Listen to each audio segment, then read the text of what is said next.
Free movies ba ang hanap mo? Meron tayo ditong K-dramas, western movies, anime, at iba pa.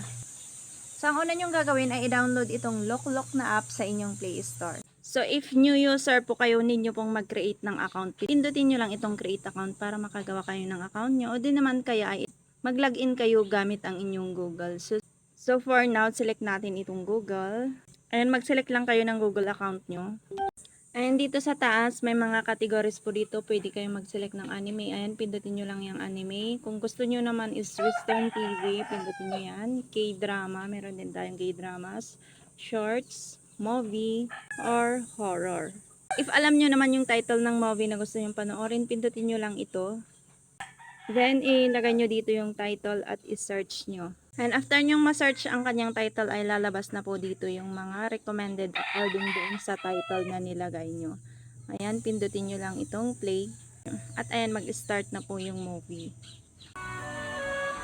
Yan lang, share para malaman din ng mga kaibigan nyo.